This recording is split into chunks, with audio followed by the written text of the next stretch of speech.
कुलं न कर्मणा न प्रजया धनेन त्यागेनैकेयमृतत्वमानसु परेण नाकं निहितं गुहायां विभ्राजते यद्यतयो विशन्ति वेदान्तविज्ञानसुनिश्चितार्थ संन्यासयोगादितयः शूद्रसत्त्वा ये ब्रह्मलोकेषु परान्तकाले परामृतात् परिमुच्यन्ते सर्वे परामृतात् परिमुच्यन्ते सर्वे नमोऽस्त्वनन्ताय सहस्रमूर्तये सहस्रपादाक्षिशिरोरुबाहवे सहस्रनाम्ने पुरुषाय शाश्वते सहस्रकोटियुगधारिणे नमः सहस्रकोटियुगधारिणे नमः। बोलिए सद्गुरुदेव भगवान की जय।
सहनावतु सहनौ भुनक्तु सह वीर्यं करवावहै तेजस्विनावधीतमस्तु मा विद्विषावहै।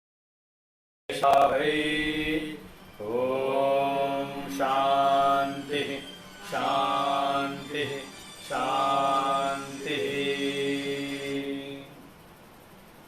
शङ्करं शङ्कराचार्यं केशवं बादरायणं सूत्रभाष्यकृतौ वन्दे भगवन्तो पुनः पुनः।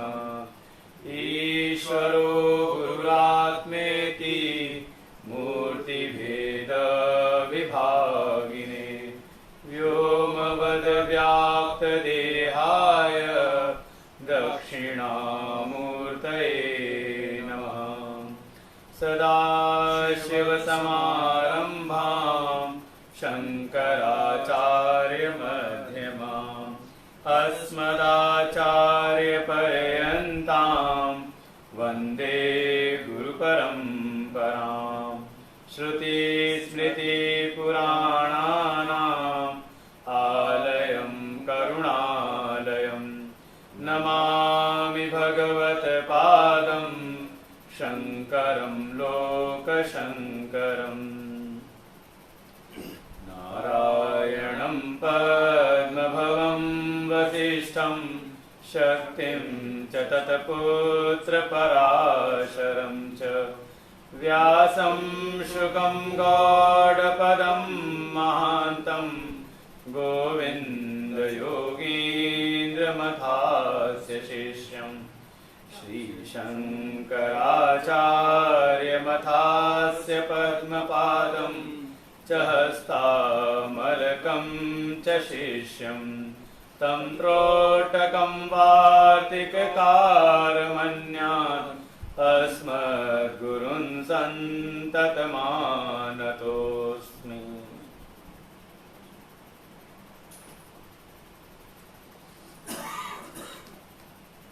दूसरी वल्ली के 5वें मंत्र से पाठ करते हैं।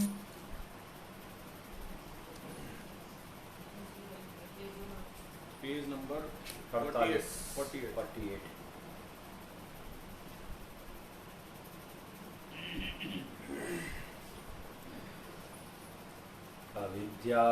अविद्यायामन्तरे वर्तमानाः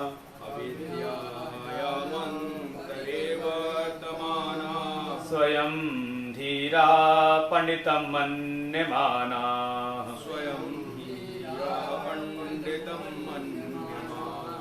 तन्द्रम्यमाणा पर्यन्ति मूढा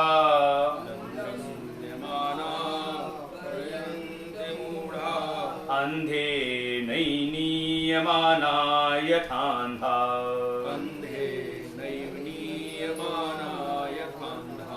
न साम्पराय प्रतिभाति बालम्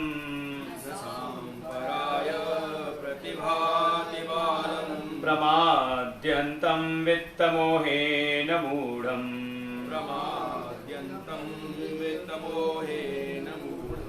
अयं लोको नास्ति परितीमानि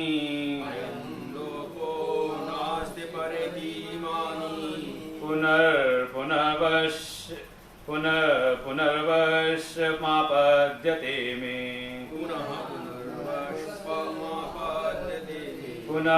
पुनर्वशमापद्यते मे न साम्पराय प्रतिभाति बालम् प्रमाद्यन्तं वित्तमोहेन मूढम् प्रमाद्यन्तं वित्तमोहेन मूढम् अयं लोको नास्ति परितीमानि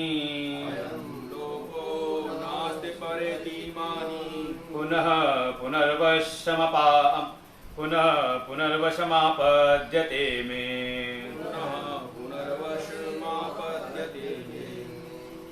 श्रवणायापि बहुभियो न लभ्यः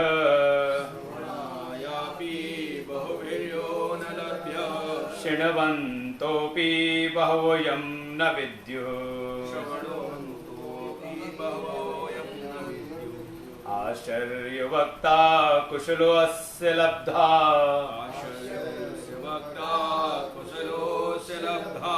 आश्चर्यज्ञाता कुशलानुशिष्टः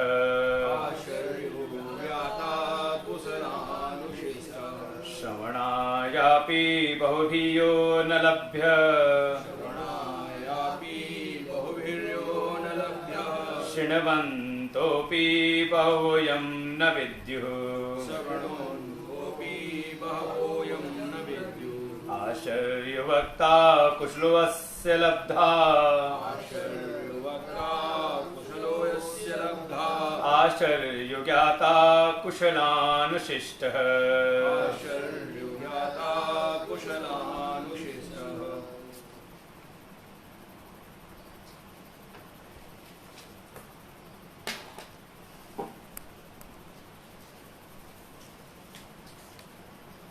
कठोपनिषद के प्रथम अध्याय की दूसरी वल्ली में यम देवता नचिकेता की प्रशंसा करते हुए दो प्रकार की गतियों का वर्णन करते हैं कि प्रत्येक मनुष्यों के सामने दो प्रकार के मार्ग आते हैं और वो जिस मार्ग का भी चयन करते हैं उन मार्गों के अनुरूप ही उनकी दो प्रकार की गतियां होती हैं।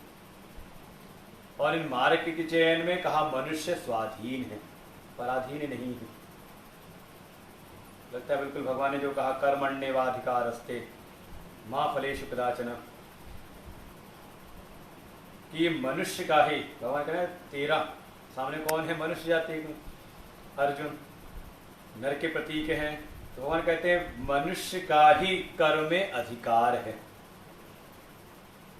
और दूसरा भाव भी दो भाव कहे थे जब समझाया था इस बात को। दूसरा भाव कि तेरा कर्म में ही अधिकार है, दोनों भाव आ गए कि तेरा ही, तेरे अतिरिक्त जो अन्य जातियां उनका नहीं, वो सबके सब भोग योनियां हैं। जब ये 47वां श्लोक चल रहा था गीता जी में दूसरे अध्याय का, इसमें दोनों तरह से इसका विचार किया। कर्मण्येवाधिकारस्ते, कर्मणि एव अधिकारस्ते, तुम्हारा कर्म में ही अधिकार है और तुम्हारा ही कर्म में अधिकार है। कि हम मनुष्यों का ही अधिकार है कर्म में, बाकी अन्य जो योनियां हैं का वो केवल भोग योनियां हैं, वहां पर नई कमाई नहीं की जा सकती। और हमारा ये कह सकते हैं हम, हमारा कर्म में ही अधिकार है, हम केवल कर्तव्य अपने कर्मों को कर सकते हैं, उनके फलों पर हमारा अधिकार नहीं है। जिस पर अधिकार ना उसकी चिंता क्यों करें। हाँ, लक्ष्य का निश्चित करके, लक्ष्य कि हमारे जीवन का लक्ष्य क्या है, उसके आधार पर अपने जीवन में उन लक्ष्यों की प्राप्ति के लिए जो साधन होने चाहिए उनका हम चयन करें।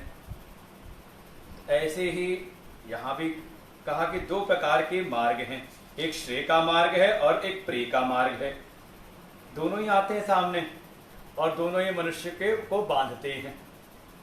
क्यों बांधते हैं? तो ये भी स्पष्ट किया कि जब तक इस संसार में, संसार के प्रति प्राप्तव्य का भाव है कि कुछ मुझे पाना है, तो अगर कुछ पाना है तो कर्तव्य अनिवार्य है।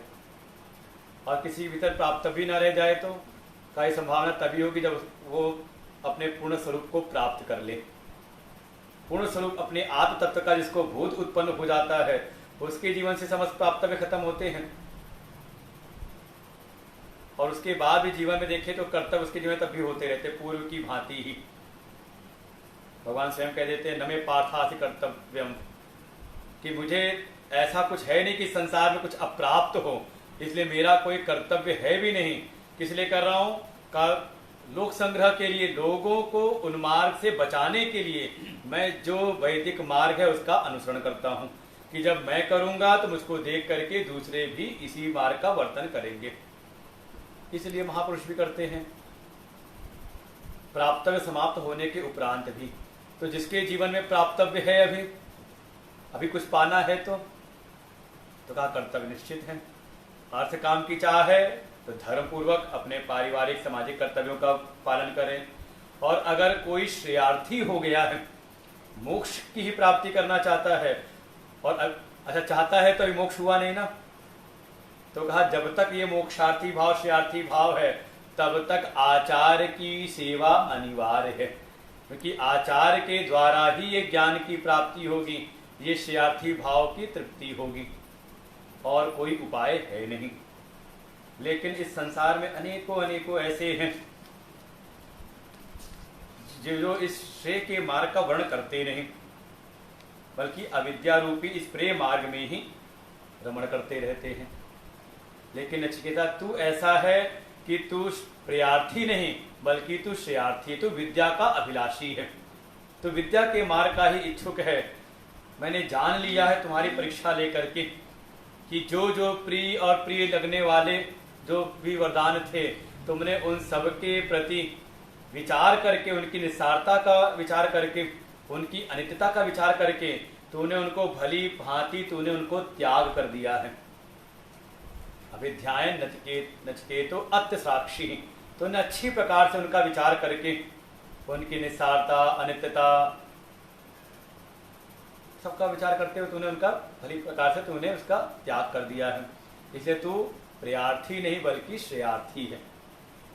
हाँ, लगता है ना कई बार अपने मन में कि हम भी तो अभी संसार में लगे हुए हैं ना,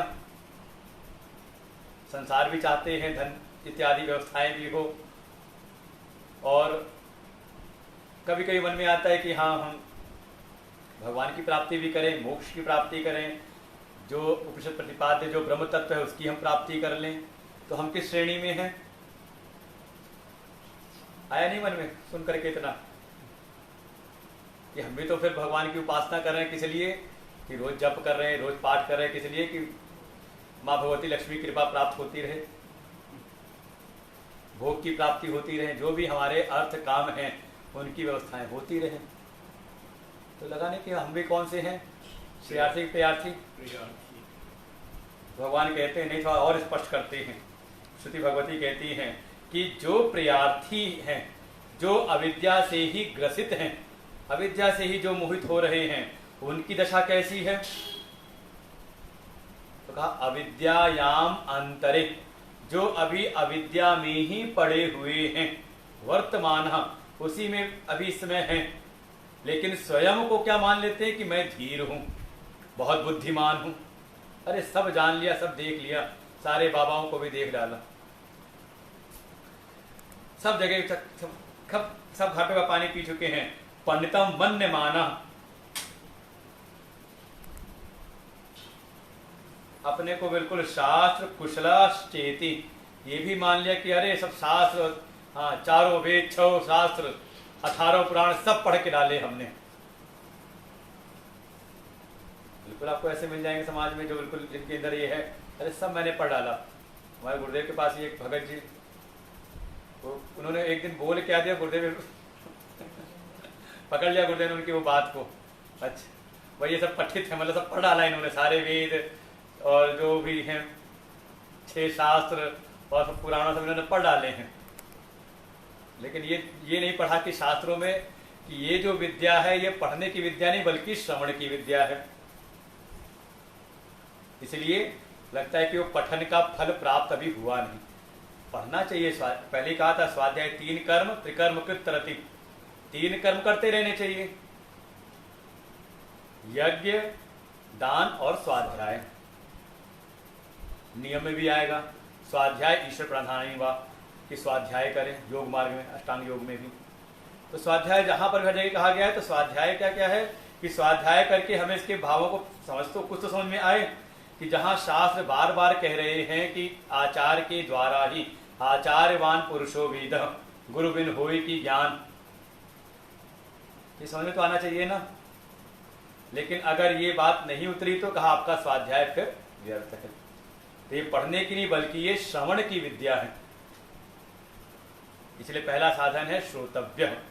फिर सुनने के बाद अगर मनन नहीं किया तो, बहुत सुंदर प्रश्न इन्होंने भेजा था एक बार प्रियांक जी ने, मैं भी कई दिन सोचता रहा, विचार करता रहा कि आखिर कि अर्जुन ने सुना तो पूरी गीता, वो भी भगवान से सुनी, उसके बाद अपने कर्तव्य को पूरा भी किया, लेकिन उसके बाद भी उनको शोक हुआ, भय हुआ, कई ऐसी परिस्थितियां आती हैं उनके जीवन में। कारण यही कि श्रवण तो किया था लेकिन मनन का उनको समय नहीं प्राप्त हुआ। वही सुना, उसके बाद युद्ध रूपी कर्तव्य में लग गए अपने, मनन नहीं हुआ उनके जीवन में। इसलिए जो सुना हुआ ज्ञान था वो थोड़ा विस्मृत सा हो गया, धूमिल सा हो गया। जैसे आप ही मान लो कल जो सुनाया था पूछने लगूं तो क्यों नहीं याद है, क्योंकि शायद समय नहीं मिला मनन करने का। सुना और चले गए अपने काम धंधों में, माताएं लग गई रसोई में, पुरुष वर्ग लग गए अपने अपने नौकरी पेशे में। तो बिल्कुल स्पष्ट जैसा जो सुना था वो बिल्कुल ठीक ठीक याद नहीं रहा। हाँ, कुछ चिंतन करेंगे तो याद आ जाएगा। तो वैसे ही मनन के अभाव में उनको विस्मृत सा हो जाता है। लेकिन संस्कार थे तो लक्ष्मी बार में कहाँ पे B81 में है, कोई महापुरुष हैं, वो पूछ रहे हैं कि यहीं पे मैं भी रहता हूँ। तो हमने कहा B81 है, आ करके सुन सकते हैं। आज ही समापन का दिन भी है, आज ही समापन है। तो मनन के अभाव में धूमिल सा हो जाता है। इसलिए पुनः अर्जुन ने फिर वर्णन वहीं पे कथाओं में आएगा कि एक समय उन्होंने मनन किया और मनन करने के उपरांत उनको जीवन मुक्ति की अवस्था प्राप्त हो जाती है। इसलिए मनन और साथ ही साथ निधिध्यासन, तीनों अनिवार्य हैं। श्रवण, मनन, निधिध्यासन, ये साक्षात साधन माने गए ज्ञान की उत्पत्ति में।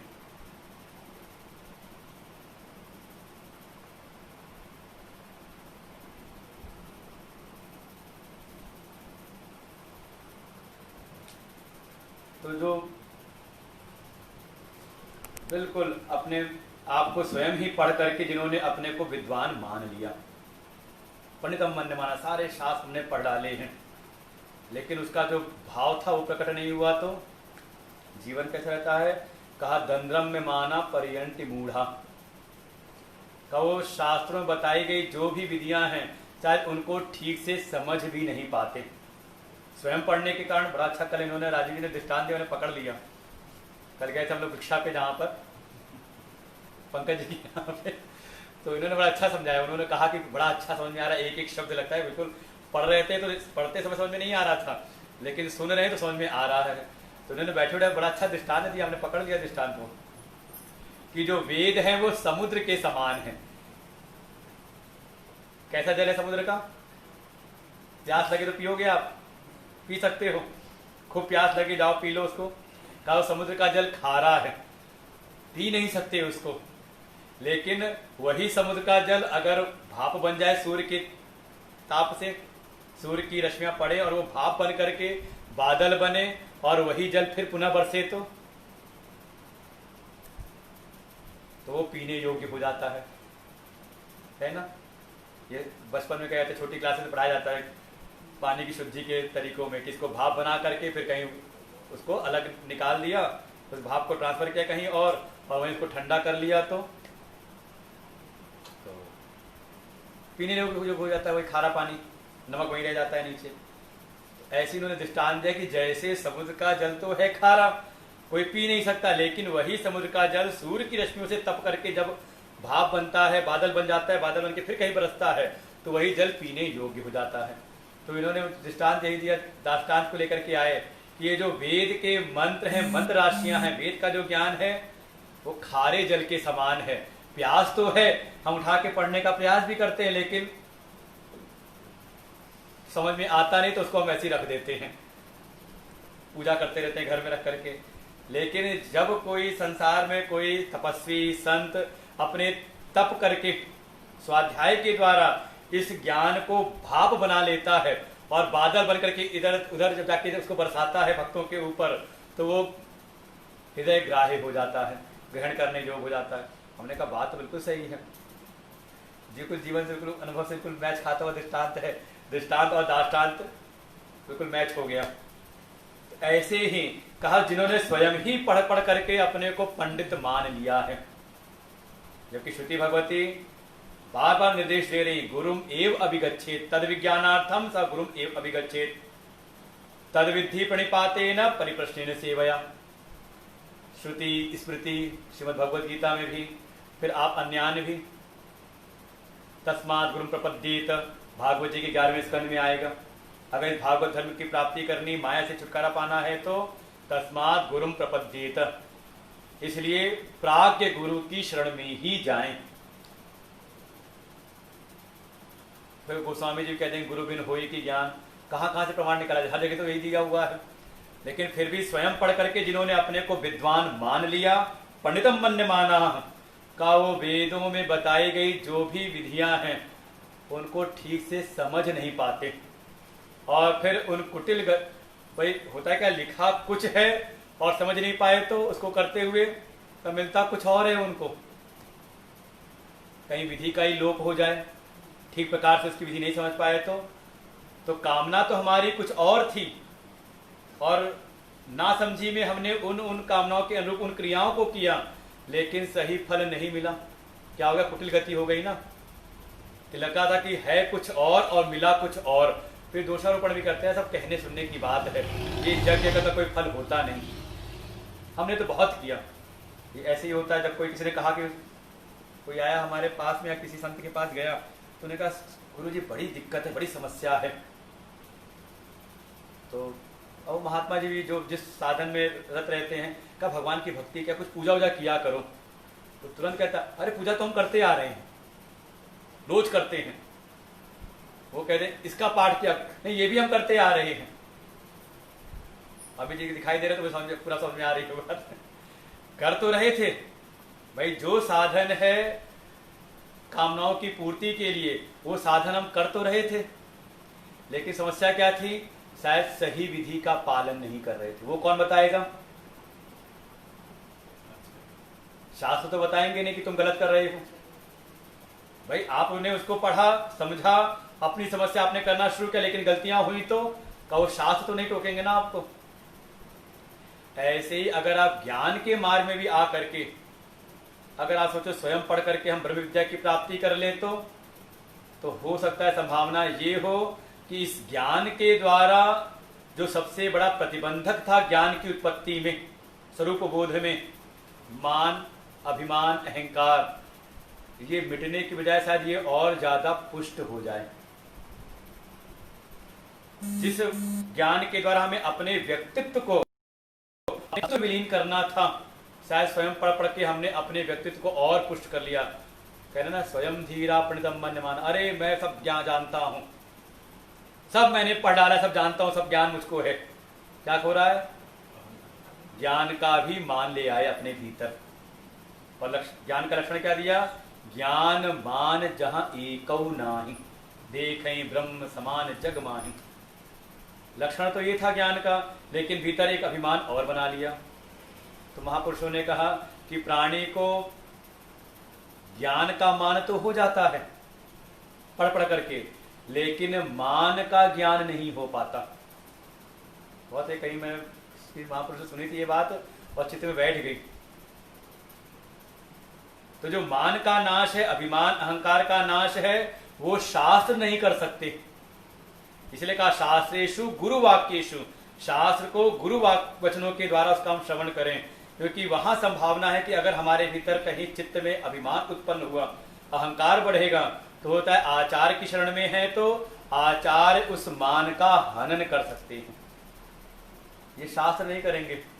जैसे कर्म के मार्ग में अगर हमने पढ़ करके ना समझी कोई त्रुटियां की तो वो शास्त्र नहीं टोकेंगे, लेकिन किसी आचार की शरण में है तो वो टोक दें कि ये विधि तुम्हारी ठीक नहीं है, ये मंत्रोच्चार तुम्हारा ठीक नहीं है ना संभावना। इसीलिए बच्चे को स्कूल भेजना जरूरी है। और इस ज्ञान के मार्ग में कहा मान का जो नाश है वो केवल और केवल किसी आचार्य की शरण में रह करके ही हो सकता है, स्वतंत्र नहीं होता। तब भगवान भास्कर जब कहते हैं, श्रुति आई, जब भगवती श्रुति का जो उद्घोष आया, गुरुम एव अभिगच्छेत, तो वहां कहते हैं शास्त्रज्ञो अपि विद्वान, चाहे कोई कितना भी बड़ा विद्वान हो, शास्त्रों का कितना बड़ा ज्ञाता क्यों ना हो, लेकिन ब्रह्म का अन्वेषण करना है तो स्वातंत्र्येण न कुर्यात्, स्वतंत्र रूप से वो ना करे। लेकिन जो ऐसे हैं, पढ़े तो हैं अभी अविद्या में, कर्म में ही, प्रे के मार्ग में पड़े हुए हैं, केवल संसार की विषयों की जिनकी भीतर आकांक्षा है वो स्वयं ही पढ़ पढ़ा करके। अच्छा, ऐसे लोगों को ना आप कभी कोई चर्चा करो गुरु जी की, अरे हमें कोई जरूरत नहीं गुरु की, सब देख लिया, क्या खुद पढ़ लो, खुद पढ़ के हमने पढ़ डाला सबका सब।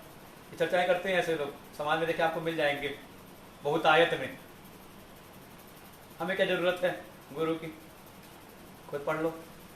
तो अपने को ज्ञानी मान लेते हैं, लेकिन परिणाम क्या है? दंद्रम्य माणा। अच्छा, इसीलिए देखिए सब इसमें बहुवचन में है, क्योंकि इनकी बहुतायत बहुत ज्यादा, बहुतायत में है, ये सब बहुवचन में है। वर्तमाना पंडित मन्यमाना, अपने को मानने वाले, दंद्रम्य माणा, ऐसे गिराए जाते हैं कहां पर? कर्मों की कुटिल गतियों में, पता नहीं होता है उनका। संसार में देख लें, अगर जैसे मेडिकल कोई भी विद्या है, अगर ठीक से हमने ज्ञान की प्राप्ति नहीं की तो सेल्फ मेडिकेशन करने लग जाए। तो सुना कि कभी कोई एक बहुत पढ़ा लिखा डॉक्टर, बड़ा अनुभवी, 30-35 साल का उसका पढ़ाई, उसके बाद फिर अपना अनुभव भी प्रैक्टिस का, वो कभी किसी सेमिनार में हिस्सा लेने के लिए आया भारतवर्ष। संजोग जहां जाना था सेमिनार था, वहां हवाई यात्रा थी नहीं, ट्रेन से यात्रा करनी पड़ी। तो रास्ते में किसी प्लेटफॉर्म पे ट्रेन रुकी तो उसको लगा कि कोई यहाँ देखता हूँ कोई बुक स्टॉल हो, कोई पुस्तक मिल जाए तो पढ़ करके समय व्यतीत हो जाएगा जल्दी। वो गया बुक स्टॉल पर, उसके हाथ में एक पुस्तक लगी, वो पुस्तक उठाते ही देखते ही उसके चक्कर आने को हुए, बस गिरा नहीं कहो, बड़ा अपना होश को संभाला, उसने देखा वो पुस्तक थी 30 दिन में डॉक्टर कैसे बने। उसको लगा 5-7 साल मैंने पढ़ पढ़ के बिता दिए, 30-35 साल का अपना अनुभव हो गया, अभी भी कहीं ना कहीं किसी न किसी केस में संशय तो बना रहता है कि इसमें क्या करना है, और ये कह दिया 30 दिन में डॉक्टर कैसे बने। तो क्या है, क्या वो खतरा ही हो सकता है अपनी जान के लिए, और लोग करते भी है कई बार अपने आप ही सेल्फ मेडिकेशन, अपने आप दवाई ले करके अपने रोग को और ज्यादा विकृत कर देते हैं। जिन कर्म के बंधन से हमें छूटना था लेकिन स्वयं करने लगे तो वो और ज्यादा उलझ सा गया। इसलिए कर्म की 2 प्रकार की बताई थी। जो शिंकाम शब्द आया था, पहले भी आया था शिंकाम शब्द, जब वो प्रसन्न होकर के अपने गले की माला देते हैं तो उनको कहा शिंकाम। तो शिंकाम का भाव था माला, और दूसरा था अकुत्सित गति, कर्ममयी गति, अर्थात ऐसी कर्मों का विज्ञान बताया जो बंधनकारी नहीं बल्कि बंधन से छूटने में उपाय हो जाते हैं, सहायक हो जाते हैं, ऐसा। लेकिन जब स्वयं किया तो कहा वो कर्मों को जब अपने आप पढ़ के किया तो कर्म के कुटिल बंधन में वो फंस जाते हैं, और उनको कोई अगर मिल भी जाए गुरु ही बनाते हैं, ऐसा नहीं गुरु नहीं बनाते। भगवान कहेंगे, गीता जी में कहेंगे, जो श्रद्धा स एव सह, जिसकी जैसी श्रद्धा होती है उसको वैसे ही गुरु भी मिल जाते हैं। भाई किसी का राजनीति में इंटरेस्ट हो तो यहाँ से ना बैठेगा सत्संग में। कोई खिलाड़ी खेल में किसी का इंटरेस्ट हो तो उसको वैसे ही उसके अपने कोच मिल जाएंगे। ऐसे ही अगर कोई सांसारिक गतियों में, कुटिल गतियों में फंसा हुआ है तो उसको बताने वाले वैसे ही गुरु भी मिल जाएंगे। अरे ये वाला काम नहीं, ये वाला करना शुरू करो, इससे तुम्हारी मनोकामना पूरी होगी। तो जो बिल्कुल इस प्रकार से हैं उनकी स्थिति कैसे होगी, कहा अंधे नहीं नियमाना यथांधा। इस संसार में अगर उनको कोई गुरु भी मिलता है तो बिल्कुल वैसा ही जैसे ये स्वयं अंधे हैं अविद्या में ही, कर्म पर साधनाओं में जो बिल्कुल ग्रस्त हैं, ऐसे ही उनको उनके समान ही कोई अविद्या में पड़े हुए गुरु भी प्राप्त हो जाते हैं, और ऐसी उनके भीतर मूर्ता बढ़ती चली जाती है कि उनको तो बस यही लगता है न सांपराय प्रतिभाति, उनको फिर कोई और परलोक नहीं सूझता। मतलब उनके जीवन में मन में प्रकाशित ही नहीं होता, प्रतीति नहीं होता कि कोई और परलोक है, लोक परलोक कोई और भी है। अब देखिए यही सब समझ सकते हैं। हाँ, मतलब अगर आपको लगा कि नहीं हम लोग ऐसे हैं कि हमारे मन में भी घर परिवार की चिंता है, लेकिन साथ में ये भी तो है ना कि परलोक भी है। माँ श्रुति भगवती ने इसीलिए शायद भेद उत्पन्न समझाने के लिए ही हमारे भीतर क्या है कि अगर हमने कोई उपासना भी पकड़ी तो हमारे यहाँ भगवान के स्वरूप बताए जाएंगे कैसे हैं, भुक्ति मुक्ति प्रदाता च। हम केवल भोग के लिए उनका वर्णन नहीं कर रहे, बल्कि भोग की प्राप्ति जो हमारी जरूरतें हैं वो भी पूरी हो जाए, अनिवार्यताओं भी पूरी हो, और साथ ही साथ इस भोग से हमें मुक्ति भी प्राप्त हो। जैसे पका हुआ फल अपने आप अपनी टहनी से अलग हो जाता है, ऐसा ही मैं भी इस संसार के भोगों को भोगते हुए काश इससे मैं अपने आप ही अलग हो जाऊं। क्योंकि कई बार अति से वैराग्य आता है, और अभाव हो तो उसके प्रति एक पाने की इच्छा बनी रहती है, वैराग्य उत्पन्न नहीं होता। और कई बार सब कुछ मिल जाए तो एक अलम बुद्धि आती, बस बहुत हुआ। जैसे बढ़िया भोजन अगर छक्के कर लिया तो अब कितना बढ़िया भी पकवान रखा जाए सामने, मन कहता है थोड़ा सा और ले लें, लेकिन तुरंत दूसरा मन कहता है नहीं अब जगह है नहीं, पेट फट जाएगा, सब बाहर आ जाएगा। है होता है कि नहीं होता, बढ़िया वो पकवान मिले तो ये भी स्थिति होती है। भगवान की कृपा से कहा हमें जो भी हमारी जरूरतें हैं वो भोग भी प्राप्त हो, अर्थ धर्म पूर्वक अर्थ और काम की प्राप्ति भी हो, और साथ ही साथ हम मोक्ष के भी आकांक्षी हो जाए, उसके भी पात्र हो जाएं, और यही धर्म का स्वरूप है। यतो अभ्युदय निश्चय सिद्धि का जिस मार्ग पे चल करके हमारे जीवन में अभ्युदय की भी प्राप्ति हो, और साथ ही साथ क्रमशः हम निश्रेयस के भी, मोक्ष के भी अर्थी हो जाएं, मोक्षार्थी भी हो जाएं। अब यही तो है कर्मयोग की विधि। वही जो संसार के कर्म है वो अनैकांतिक हैं, वो अनेक प्रकार के फलों को उत्पन्न करने वाले हैं। मतलब एक फल का निश्चय करके हमने कर्म प्रारंभ किया था, वो पूरा हुआ तो 4 और प्रकट हो गए वहां पे फल, फिर उसको करने लगे तो फिर और कुछ। तो का अनेकांतिक है, कभी समाप्त नहीं होते। लेकिन जो कर्म योग है, योग बुद्धि से युक्त हुआ जो कर्म है का, वो अनेकांतिक नहीं बल्कि एकांतिक व्यवसायत्मिका बुद्धि हो जाती है, बिल्कुल निश्चयात्मिका बुद्धि हो जाती है कि ये करते हुए जो भी हमारी अनिवार्यताएं आवश्यकताएं वो भी पूरी होती हैं, साथ साथ हमारा अंतःकरण शुद्ध होता है, और अंतःकरण शुद्धि द्वारा ज्ञान में निष्ठा। तो वहां पे निश्चित क्या हुआ एक फल है कि होता है लोग अलग अलग प्रकार के कर्म करते हुए दिखाई दें, लेकिन सबका लक्ष्य एक है, अंतःकरण की शुद्धि द्वारा ज्ञान में निष्ठा। तो ऐसे जो अभी केवल और केवल प्रयार्थी हैं, जिनको केवल भोग की ही इच्छा है, उनको मोक्ष क्या ये कोई स्वर्ग आदि लोग भी उनको प्रतीत नहीं होते। वो फिर आपसे कहेंगे अरे सब यही स्वर्ग नरक सब यहीं पर है। ये उनकी चर्चाएं हैं। किसी ने देखा स्वर्ग नरक? देखा आपने? लेकिन ऐसे कुतर करते हैं, तो कह सकते हैं क्या तुमने देखा अमेरिका है, देख करके आए? लेकिन है ना, तो क्या तो कोई तर्क दे दो, उसको तर्क से ही काट सकते हैं। लेकिन उनकी चर्चाएं ऐसी रहती हैं कि कोई लोगों को नहीं है।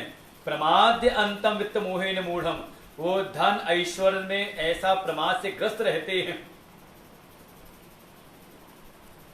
ऐसे मोहित रहते हैं, ऐसी उनको मूर्ता प्राप्त हो जाती है कि उनको बस यही लगता है कोई लोक पर लोक नहीं है, अयम लोक, केवल यही लोक है। फिर वो शास्त्र की श्रुति भी, शास्त्र के वचन भी निकाल लेंगे, यही स्वर्ग यही नरक इति माता प्रत्यक्षते, भागवत जी में ही है। फिर परीक्षित जी ने एक बार पूछ लिया लोगों के विषय में कि कर्मों के परिणाम स्वरूप जो जो गति बताई जाती है नरकों इत्यादि की, क्या ऐसा कोई लोकांतर है या केवल और केवल यही है कि यहीं पर रह करके कर्मों का फल मिल जाता है, उसके अनुरूप ही क्लेश और कष्ट इत्यादि मिल जाते हैं। भगवान वहां पे सुखदेव भगवान वहां पे फिर निराकरण करते हैं। परीक्षित जी का प्रश्न वहां पे है 5वें स्कंद में ही। तो ऐसी वचनों को शास्त्रों को धृत कर देंगे। देखो शास्त्र ने भी आगे पीछे का नहीं बताएंगे कि उसका वहां पर विचार कि आगे क्या था पीछे पर अपर का नहीं, केवल एक कोई पंक्ति पकड़ के उसी को व्यक्त करते रहेंगे कि सब यहीं पर है, कोई लोग केवल यही लोक है, यही देह है, इसी को खिलाओ पिलाओ, खाया पिया ही काम आता है। कोई लोक पर इत्यादि ना इसी पर इति मानी, इससे पर इससे अन्यत्र कोई और लोक नहीं है। और जो भी ऐसे अविद्या से ग्रस्त हैं, जिनके ऐसे विचार हैं, तो यम देवता बड़े प्रसन्न होते, कहते मेरा काम चलता है ऐसे लोगों से। ऐसे जो भी विचार वाले हैं पुनर वशम आपद्यते में, वशम में आपद्यते का वो बार बार ऐसे विचारों के द्वारा का मेरे वश में होते रहते, अर्थात मृत्यु को प्राप्त होते रहते हैं। मृत्यु हुई का फिर जन्म हुआ फिर मृत्यु हुई। तो ये पुनरपि जननम पुनरपि मरणम रूपी संस्करण जो संसार में है, उनका कभी रुकता नहीं। भगवान भास्कर से बहुत अच्छा ऐसा समझाते हैं। पहले लिया सांप्राय, न सांप्राय प्रतिभाति का उनको किसी भी परलोक के साधन नहीं सुझाई देते। सांप्राय कहते हैं परलोक की प्राप्ति के लिए जो साधन है। तो भाव क्या है संप्राय? तो एक एक शब्द को संपरयत इति संप्राय।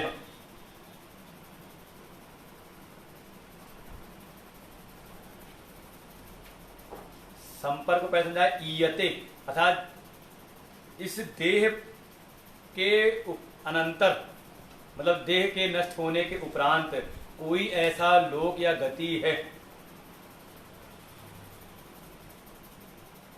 परलोक आदि है, परलोक कहते हैं संपर्क। कहा फिर उस परलोक को पहले विचार किया कि ऐसा कोई परलोक है, जैसे पूछा स्वर्ग आदि के बारे में पहले बताया ना, स्वर्गीय लोके न भयं किंचन अस्ति, कि ऐसा कोई स्वर्ग आदि है। तो फिर तुरंत मन में आता है उस परलोक का संपर्क। फिर कहा संपर्क उस परलोक की प्राप्ति का कोई साधन, विचार किया ना कि उसके साधन बताइए। स्वर्ग की प्राप्ति के साधनभूत अग्नि विद्या का उपदेश करिए। तो वो अग्नि विद्या क्या हो गई? कहा उसके लिए साधन, कहा सांपराय, कि परलोक की प्राप्ति की ये साधन है स्वर्ग की प्राप्ति के।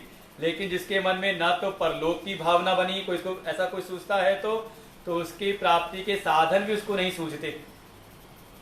तो दान कर लो, यज्ञ कर लो, क्या होगा? वो तो आपके श्राद्ध के लिए भी कहेंगे, तर्क कैसे से दे देंगे वो, कि यहां आप पिंड दे रहे हो, वहां मिल जाएगा कैसे? आपने कहा नहीं मिल जाता है, हमारे शास्त्र में लिखा है।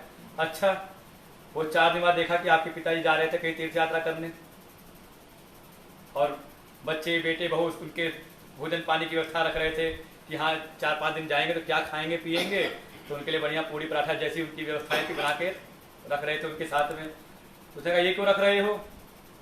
तो आपने बताया नहीं पिताजी जा रहे हैं तीर्थ यात्रा पर, तो रास्ते में खाने पीने के लिए व्यवस्था कर रहे हैं। तो क्या यहाँ को भेज क्यों रहे हो साथ में? उनको जाने दो, जैसे आप पिंडदान करते हो ना, कि यहाँ पर आप पिंड देते हो और वहां मिल जाता है उस लोक में, तो ऐसे ही आप यहाँ दे देना, वहां उनको मिल जाएगा। तर्क दे सकते हैं ना ऐसा हो? ऐसे ना तो कोई परलोक है और ना परलोक नहीं तो, और उसके साधन क्यों करें? भाई कोई पितृलोक है ही नहीं उनकी भावना में, तो पितृलोक नहीं तो पितर कहाँ रह रहे हैं? कहा वो तो मरे, उनका जीवन समाप्त, शरीर तक ही था जीवन उनका। भस्मी देहस्य, भस्मीभूत हुआ ये देह, उसका कौन सा आगमन पुनरागमन, कुछ नहीं है ऐसा। तो उसकी प्राप्ति के कोई साधन भी नहीं विचार में आते उनके। तो एक न सांप्राय प्रतिभाति, उनको किसी प्रकार के परलोक की प्राप्ति कोई साधन में उनकी कोई रुचि नहीं होती, उनको प्रतीति नहीं होता वो सब चीजें। आप चिंता करोगे कि मुझसे कोई गलती ना हो जाए, त्रुटि ना हो जाए, क्यों? क्योंकि मेरा परलोक बिगड़ जाएगा। लेकिन इसी संसार में बहुत सारे ऐसे हैं जिनको चिंता है परलोक की, खाओ पियो सब। ज्यादातर आजकल का आधुनिक समाज जितना भी है, कोई विचार नहीं कि धर्म क्या है अधर्म क्या है, का बिल्कुल अपना मनमानी जीवन जीते जा रहे हैं। यहां भी कहा परलोक तत्प्राप्ति प्रयोजना साधन विशेष शास्त्रीय, ये बड़ी मुख्य बात है। भगवान भास्कर सदैव शास्त्र से जोड़ते हैं कि हमारा जीवन कैसा भी, चाहे प्रिय के मार्ग में ही हो तो भी शास्त्रीय हो, और अगर श्रेय के मार्ग में है तब तो बिना शास्त्र के कल्याण होने वाला है ही नहीं, मनमाना नहीं होना चाहिए। शास्त्रीय सांप्राय का उनको नहीं सोचते, क्यों? क्योंकि वो बाल बुद्धि वाले हैं। बालम शब्द आया था ना, प्रमाद्यंतम, हाँ, प्रतिभाति बालम, बालम अर्थात कहा अविवेकिनम प्रति न प्रतिभाति न प्रकाशते, का जो बाल बुद्धि वाले हैं, बाल बुद्धि अर्थात बच्चों को केवल प्रत्यक्ष ही सूझता है। बाल बुद्धि कहने का मतलब, अब कहीं पे बाल बुद्धि ये भी कहेंगे कि साधना के लिए बाल भाव आ जाना चाहिए, तो वहां पे आएगा भाव निश्चलता, श्रद्धा। जैसे बच्चे की श्रद्धा अपने माता पिता प्रगाढ़ होती है, कहते ऐसा बाल भाव। बच्चे को चिंता नहीं होती स्कूल में डायरी में क्या लिख करके आए, कल क्या लेकर के जाना है, कहाँ से पैसे की व्यवस्था होगी, कहाँ से फीस जमा होगी, किसकी चिंता है? उसको तो लगता है पिताजी मेरे सब कर देंगे, मम्मी सब कर देंगी, है ना। बिल्कुल एक अटूट विश्वास होता है माता पिता के सामर्थ्य पर, इसलिए और थोड़ा निश्चल भाव होता है। उसके भीतर राग द्वेष बहुत गहरे बैठे हुए नहीं होते, अभी लड़ाई होगी अगले क्षण फिर दोस्ती हो जाएगी, का ऐसा बाल्य भाव हो जाए। लेकिन यहाँ पे जो बाल भाव आया, बाल्य भाव, वो आया अविवेकिना, कि जैसे बच्चों की दृष्टि केवल प्रत्यक्ष पर होती है, ज्यादा अभी अनुमान नहीं कर सकते कि और भी क्या संभावनाएं हो सकती हैं, केवल जो दिखाई दिया उसको मान के बैठ गए। ऐसे ही जो बाल बुद्धि वाले हैं, जो प्रत्यक्ष को ही केवल प्रमाण मानते हैं। स्वर्ग की बात करो तो का कोई प्रमाण है? देख के आए तुमने, देखा तुमने? का दिखाई देता है? का को नहीं दिखाई देता। प्रत्यक्ष तो केवल यही देह है और ये लोक है, ऐसा। और प्रमाद्यंतम का प्रमादम कुर्वंतम, जो केवल प्रमाद से ही युक्त हैं। कैसा? तो कहा पुत्र पशुआदि प्रयोजनेषु आसक्त मनसम, कि जिनका केवल पुत्र परिवार पशु आदि व्यवस्थाओं में ही जिनका चित्त बिल्कुल आसक्त है, कि उससे परे कुछ और उनको नहीं सूझता। वित्त मोहेन वित्त निमित्ते न अविवेकेन मूढ़म तमसाच्छन्नम संतम का वित्त मोहिन, इस वित्तमयी जो भी क्रियाकलाप हैं, कहाँ कितना फायदा होगा, कहाँ से धन मिलेगा, केवल इसी की चर्चा में जो दिन रात लगी रहती हैं। बिल्कुल इस प्रकार के मोह रूपी तमस से जिनका चित्त बिल्कुल आच्छादित हो गया है, बिल्कुल कहते हैं ना कपड़ा पड़ गया, पर्दा पड़ गया हो उनकी बुद्धि के ऊपर, केवल यही दिखाई देता और कुछ सोचता नहीं। और वो कह देते अयमेव लोको यो अयम दृश्यमान, वही बात आई ना कि यही लोक ही है जो दिखाई दे रहा है। कौन सा दृश्यमान का? केवल 3 चीजें, केवल उपनिषद का मंत्र है, जागृत अवस्था, स्त्री अन्नपानादि विचित्र भोगई, स्त्री अन्न और पान, केवल 3 इन्हीं भोगों में रत रहते हैं जो दृश्यमान जो विषय हैं। मतलब आज के समय का 3 काम, ईट मैरी ड्रिंक, ये 3 चीजें जो है आजकल के जो आधुनिक समाज में जा रहा है, ज्यादातर जो समाज के आ रहे हैं, तो ईट मैरी ड्रिंक, और क्या काम है, खाओ पियो शादी कर लो, सारे कहते हैं विषय इसी में आ जाती हैं, सबके सब समाहित हैं इन 3 में ही। काल इन्हीं 3 में ही जो विशिष्ट रूप से हैं उनको कोई और लोक नहीं दिखाई देता।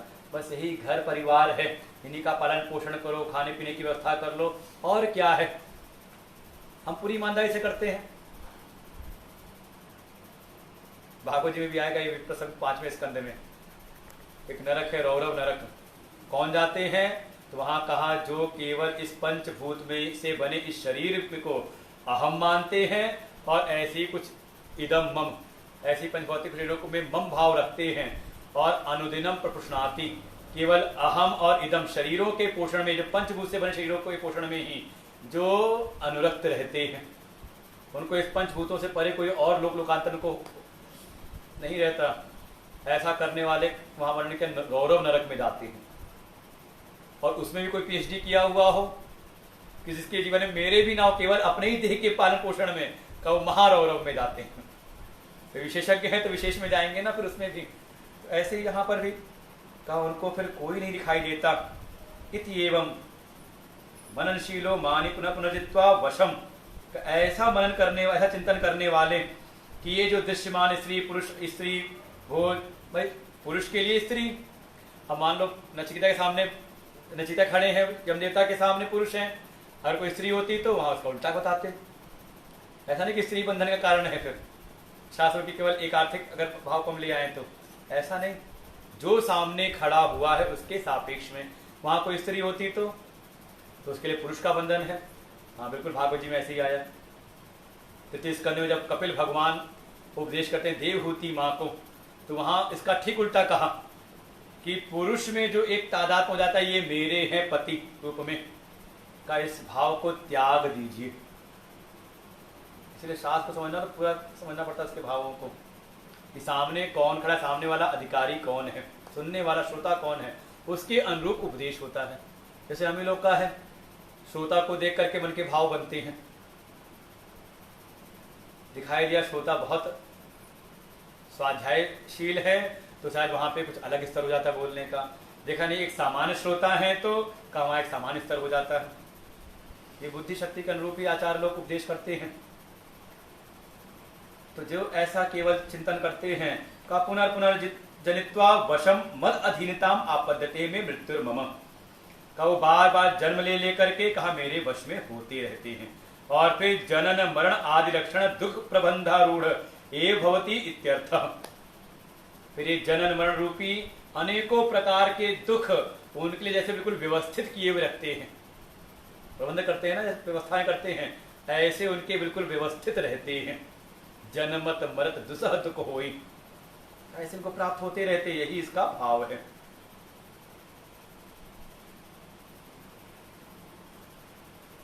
प्रायण एवं विद एव लोक, वास्तव में ये लोक ऐसा ही है। ये लोक जिस लोक में हम हैं अभी, कौन से लोक में? मर्त लोक में, अर्थात जहां पे सब मरते रहते हैं, ऐसा ही है कि इसमें बिल्कुल दुख बिल्कुल प्रबंध करके, इसके जो प्रबंधक हैं उन्होंने प्रबंध कर रखा है दुखों का अच्छी प्रकार से। ये तो भगवान बार बार कहते हैं कि कैसा ये लोक है, दुखालयम अशाश्वतम, अशाश्वत है, यहाँ कुछ भी शाश्वत नहीं मिलता, और दुखालय का दुखों का ही घर है।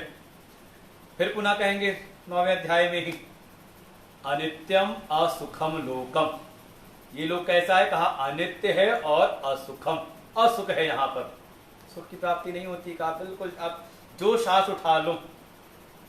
फिर बड़े बड़े महापुरुष यही कह के चले गए, नानक दुखिया सब संसार, सुखी वही जे नाम आधार। इस संसार का सबके सब, कोई थोड़े दुखी तो कोई ज्यादा दुखी, लेकिन दुखी सबके सब हैं। सुखी कौन है, कटरे किनारे आ गए, सतगुरु शरण में प्राप्त होकर के, का किसी नाम के आधार ले लिया, इस ज्ञान का जिन्होंने आधार ले लिया। फिर थोड़ा ये तो बता दिया जो अज्ञान में अविद्या में ही ग्रसित है उनका जीवन। तो लगता है कि इतने तो हम नहीं है ना, मन में चिंतन है ना कि नहीं कोई और लोक भी है, अगर हमें द्वारा गलतियां होंगी तो शायद हमारा परलोक बिगड़ेगा, ये विचार रहता है ना। तो श्रुति भगवती कह रहे हैं कि आप लोग थोड़ा उससे ऊपर हो, ऊपर ना होते तो उपनिषद सुन रहे होते। सुनने क्यों आए उपनिषद, क्योंकि लोक परलोक का विचार है। मरण के उपरांत भी गतियों का हमारे भीतर विचार उत्पन्न होता है कि मेरी गति क्या होगी, है ना। इसलिए समझ लो श्रुति भगवती आपको सांत्वना दे रही कि आप बिल्कुल वैसे वाले प्रयार्थी नहीं हैं, आप भी श्रेयार्थी हैं, ठीक है। कर्तव्य बंधन में हैं तो जो भी न्यायपूर्वक धर्मपूर्वक जो भी उनके पालन पोषण के लिए अनिवार्यता है उनका हम अर्जन कर रहे हैं, उनकी प्राप्ति करने में लगे हुए हैं। लेकिन लक्ष्य हमारा क्या है, का श्रेयार्थी। उसी को कहा गृहस्थ आश्रमी। गृहस्थ और गृहस्थ आश्रमी में अंतर क्या बताया, तो कहा यही गृहस्थ वो जो केवल स्त्री अन्नपान ये जो रत रहे, केवल इसी की व्यवस्था में रहे, लेकिन कोई इसमें हो कि हमारे कर्तव्यों का पालन पोषण भी हो, दायित्वों की पूर्ति भी होती रहे, जिससे मैं निश्चिंत होकर के श्रेय के मार्ग का वर्णन कर सकूं, सत्संग का श्रवण कर सकूं, सत्संग का आयोजन कर सकूं, ज्ञान की प्राप्ति कर सकूं। अच्छा है कि नहीं, अगर मान लो संसाधन ना होते तो सत्संग में बैठते, आप सत्संग का आयोजन करते तो मन में था कुछ कमा तो लें, पहले घर का तो ठीक ठाक सब हो जाए, फिर देखेंगे। भूखे भजन ना होई गोपाला, ले लो अपनी कंठी माला, का भूखे फिर भजन भी नहीं होता।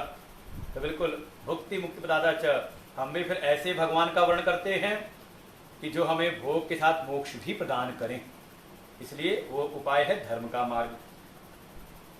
तो ये तो बता दिया आत्मज्ञानियों का जो एक चित्त होता है कैसा होता है। अब पुनः लेकर के आते हैं कि इस संसार में जो आत्मज्ञान है वो बड़ा ही दुर्लभ है। कैसी दुर्लभता है, यस्तु श्रेयर्थी सहस्रेषु कश्चिदेवात्म विद्भि भवति तद विधो यस्मात्। क्योंकि हमने कहा था ना, ये जो प्रसंग चल रहा है अभी 13वें मंत्र तक, ये नचिकेता की प्रशंसा रूप है। तो वही एक प्रकार से पुनः यमदेवता प्रशंसा कर रहे हैं कि देखो, एक तो लोग अविद्या प्रयार्थी की ये गति है कि वो उसी में डूबते उतराते रहते हैं, उनको कोई फर्क नहीं पड़ता, कोई लोक परलोक की उनको चिंता, कोई ज्ञान की प्राप्ति की, मोक्ष की चिंता उनके भीतर आती ही नहीं, इच्छा ही नहीं उत्पन्न होती। लेकिन तू कहा श्रेयार्थी, तुम श्रेयार्थी हो, और ये श्रेयार्थी भाव कहा बड़ा मुश्किल है। कहा सहस्रेषु कश्चिदेवात्म विद्भवति, कहा कोई हजारों में एक होता है। सातवें अध्याय का याद आ जाता है मंत्र श्लोक गीता जी का, मनुष्याणाम सहस्रेषु कश्चिदति सिद्धये यतामपि सिद्धानाम कश्चिन माम वेति तत्वतः। हजारों मनुष्यों में कोई ऐसा है जो इस साधना के मार्ग पे आगे बढ़ता है, सिद्धि की प्राप्ति करता है, और ऐसे अनेकों सिद्धों में कोई एक ऐसा बिरला है जो मुझको तत्वतः जान लेता है। क्यों, बताया आगे, श्रवणायापि बहुभियो न लभ्य, श्रवणायापि बहुभिर्यो न लभ्य, शृण्वन्तोऽपि बहूयं न विद्युः, श्रवणोऽपि बहूयं न विद्युः, आश्चर्यवक्ता कुशलोऽस्य लब्धा, आश्चर्यवक्ता कुशलोऽस्य लब्धा, आश्चर्यवक्ता आश्चर्य ज्ञाता कुशलानुशिष्ट आश्चर्यज्ञाता कुशलानुशिष्ट श्रवणायापि बहुभिर्यो न लभ्य श्रवणायापि बहुभिर्यो न लभ्य शृण्वन्तोऽपि बहूयं न विद्युः श्रवणोऽन्तोऽपि बहुर्न लभ्यं न लभ्यं शृण्वन्तोऽपि बहूयं न विद्युः श्रवणन्तोऽपि बहुयं न विद्युः आश्चर्यवक्ता कुशलोऽस्य लब्धा आश्चर्यवक्ता कुशलोऽस्य लब्धा आश्चर्यज्ञाता कुशलानुशिष्ट आश्चर्यज्ञाता कुशलानुशिष्ट। पहले ही कहा, पहले तो ये जो ज्ञान है, ये आत्मविद्या का श्रवणाय अपि बहुर्भी यो न लभ्य का पहले तो यही दुर्लभता है कि ये जो आत्मविद्या है बहुतों को तो सुनने को ही प्राप्त नहीं होता। अपने जीवन को देख ले, कितनी उम्र के बाद सुनने को मिला। जो हमारा पीक था उम्र आयु का, वो बीतने के बाद ना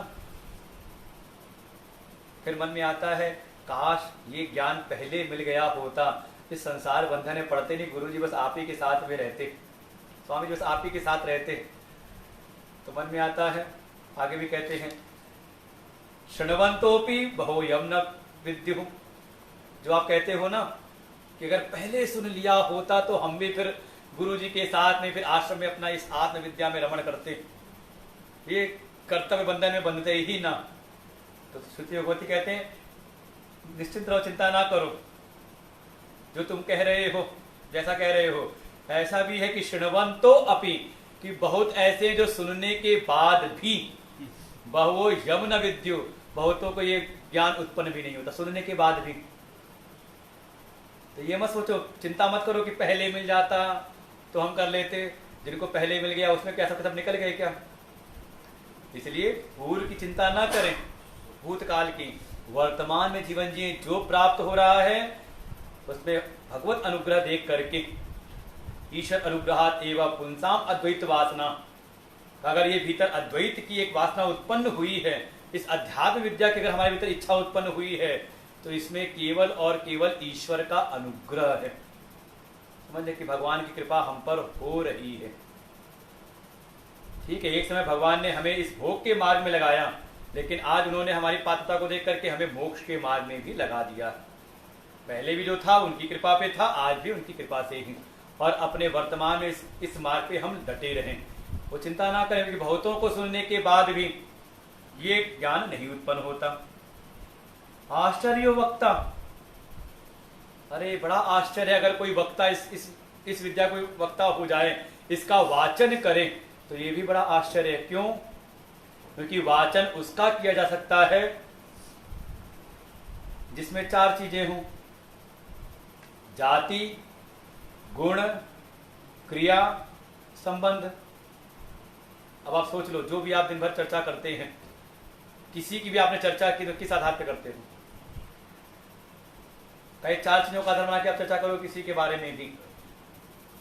अरे शर्मा जी ऐसा ऐसा कर रहे हैं, ऐसा किया था। शर्मा जी मतलब लगा दिया ना, वर्ण जाति लगा दी ना उसमें कि देखो उसने ऐसा किया था। फिर उसके बाद अरे वो बड़े सत्संगी हैं, क्या लगाया आपने? दूसरा चर्चा का विषय आधार बनाया गुण को। अरे वो दवाई वाले, दवाई का काम करते हैं, क्या ले आए आप? क्रिया। यही तो लेकर क्या है? क्रिया। आधार बना चर्चा का, जो भी आप चर्चा कर रहे हो लौकिक जगत में, जितनी भी आप दिन भर सुबह से लेकर शाम तक। फिर अरे वो उसके बहनोई हैं, क्या दिया? या मेरे मित्र हैं, क्या दिया? संबंध का। जाति, गुण, क्रिया, संबंध। कहीं पांचवा ले लेते नाम, लेकिन मुख्य यही है जाति, गुण, क्रिया, संबंध। इनका आधार लेकर के ही हम दिन भर कुछ ना कुछ वाचन करते रहते हैं। लेकिन उस आत्म तत्व में, आत्मा की कौन सी जाति है? मनुष्य है, पशु है, क्या जाति है उसकी? स्त्री है, पुरुष है? नहीं, स्त्री ना पुमानस आएगा श्वेता शतोपनिषद में। नपुंसकः, कोई नहीं। कौन सी जाति उसकी है? अच्छा, गुण कौन से हैं उसमें? सुंदर है? क्या है? बसूरत है? कैसा है वो? काला है, गोरा है, अंधा है, लंगड़ा लूला, कैसा है? का वो निर्गुण है, तो का गुण भी नहीं उसमें। फिर करता क्या है? आत्मा क्या करता है? कहेंगे निष्क्रियम निष्कलम शांतम निर्बद्धम निरंधनम। जैसे अग्नि में सारे ईंधन फूक चुके हों, अग्नि शांत रहती है, ऐसे ही वो निष्क्रिय है, कोई क्रिया उसमें नहीं। भाई क्रिया करने के लिए द्वैत होना चाहिए ना, एक जगह मैं हूं और दूसरी जगह नहीं ना हूं, तो वहां क्रिया कर सकता हूं ना, द्वैत में ही। क्या अपने अंदर कोई क्रिया कर सकते हो आप? वो बाबा ने कहा है, गीता जी में भी आया था एक जगह पे, स्वात्मनि क्रिया असंभवात, कि अपने आप में ही कोई क्रिया। जैसे कोई आए, मैं पूछूं कैसे आए, उसने कहा अपने कंधे पे चढ़ करके आए थे, अपने कंधे पर बैठ करके आए। या कोई बोलने के बाद कहे नहीं मैं तो गूंगा हूं, मतलब जीभ है नहीं, और फिर भी ऐसे होता ना, बदल तो अपनी बात को खुद ही काट देना। तो ऐसे ही कहा अपने आप में कोई चढ़ करके नहीं आ सकता। हाँ, ये हो सकता है कि पोता हो दादाजी की कंधे बैठ करके आया हो, लेकिन दादाजी स्वयं अपने कंधे बैठ के आ जाए का संभव है नहीं। आत्मा में कोई क्रिया हो नहीं सकती, क्योंकि आत्मा ही एकमात्र है। अपने आप में क्या क्रिया करे? तो कहा कोई क्रिया नहीं, तो कैसे उसका वाचन करें? और संबंध में दो चाहिए ना, वहां तो द्वैत है ही नहीं, द्वैतम न विद्यते, तो किसका संबंध बताएंगे? तो जिसमें ये जाति गुण क्रिया संबंध है ही नहीं, उसका कोई वाचन करे, कहा ये भी आश्चर्य है। और कुशलवस्य लब्धा,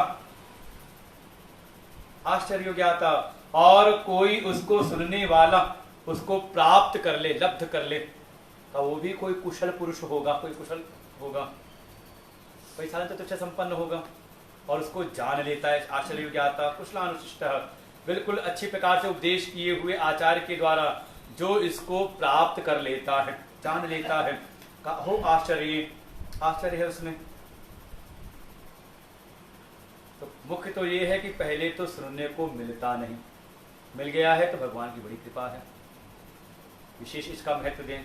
फिर अब पुरानी चिंता ना करें कि पहले मिल गया होता तो, का बहुतों को सुनने के बाद भी इसका बोध नहीं होता।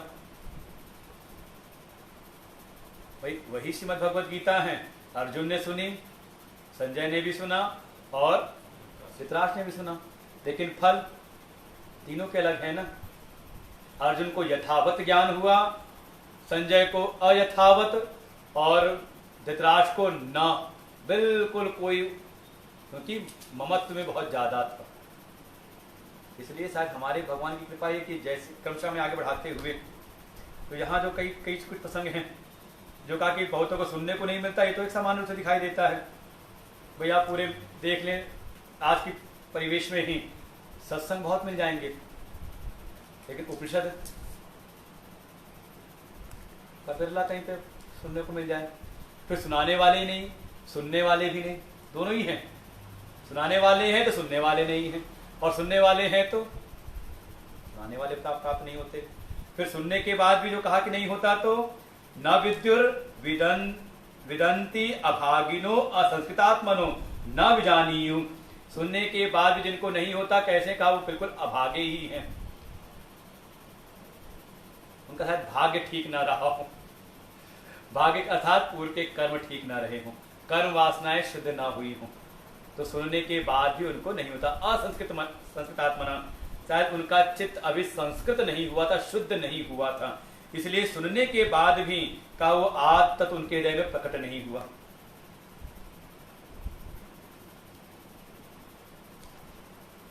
बस ये सब चीजें हैं। तो और दूसरा ये बात कही ना, आश्चर्य वक्ता, उसको सुनाने वाले भी वक्ता कैसे हों। ऐसा नहीं कि आप कहीं भी सुन लोगे तो आपको ज्ञान प्राप्त हो जाएगा। मेरे मन में इसको शाम को ले, देखो टाइम भी हो गया है, पाठ कर लेते हैं। 8वां मंत्र है जो कहा ना लास्ट में, जो कहा कि आश्चर्य वक्ता कुशलस्य लब्धा, कि आश्चर्य ही है कि इसका कोई वाचन करने वाले हैं, और वाचन करके दोनों चीजें कुशलता दोनों में ही है, शिष्य में भी कि जो प्राप्त कर रहा है ऐसा शिष्य भी कुशल हो, और साथ में कुशलानुशिष्ट ऐसे कुशल आचार के अनुशासन में रह करके। क्यों ऐसा कहा, कस्मात? तो 8वां मंत्र है, न नरेणा वरेण प्रोक्त एष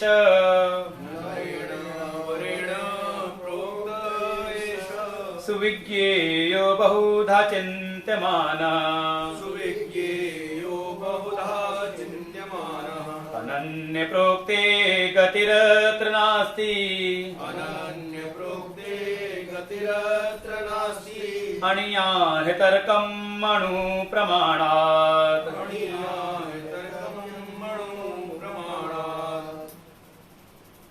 न अवरेण नरेण प्रोक्त ऐसा सुविज्ञेय।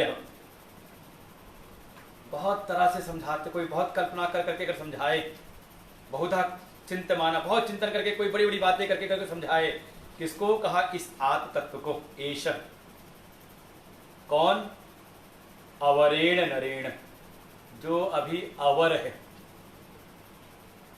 कुशल ने, जो पहले कहा था ना कुशलानुशिष्ट,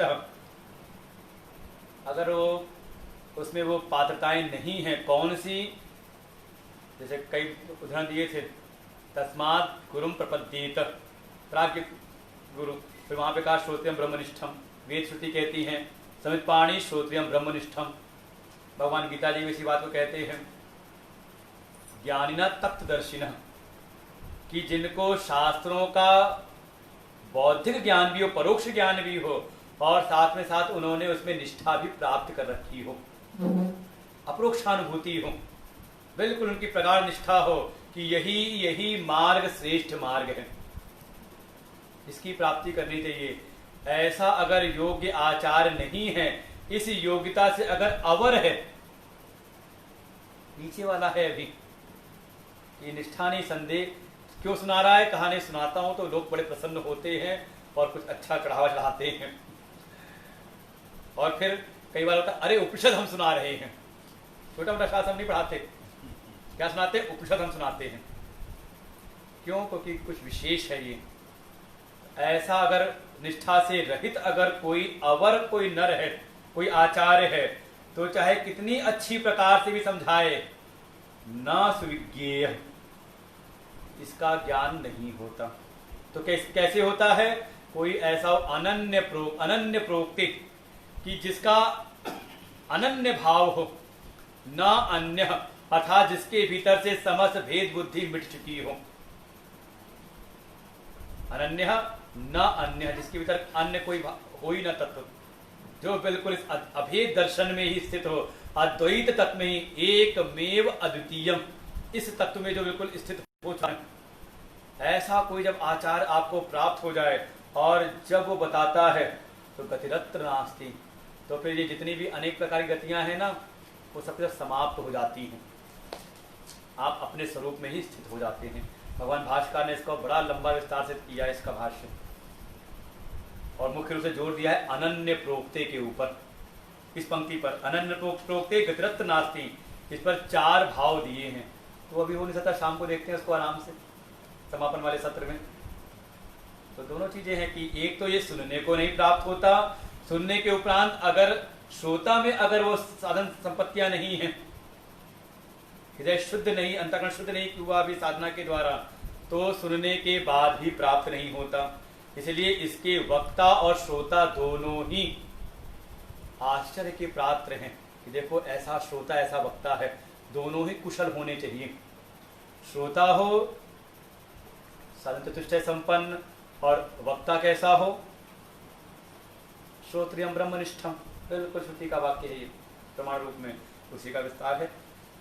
इस उपनिषद में इस प्रकार से कहा गया है कि उससे अगर आपने नीचे वाले से सुना तो शायद वो बड़ा आपको कल्पना, हम कह सकते हैं यूनिवर्सिटी में जहां दर्शन शास्त्र पढ़ाए जा रहे हैं, विद्यालयों में, विश्वविद्यालय में, तो वहां भी तो सुन रहे हैं ना, तो परिणाम क्या है? कहा शोक मोह की निवृत्ति वहां पर होती नहीं दिखती, क्योंकि वहां श्रोता और वक्ता शायद उस कोटि के नहीं है जैसा श्रुति भगवती कह रही है। ओम पूर्णमदः पूर्णमिदं पूर्णात् पूर्णमुदच्यते पूर्णस्य पूर्णमादाय पूर्णमेवावशिष्यते। ओम शांति शांति शांति। हरि ओम श्री गुरुभ्यो नमः। हरि ओम।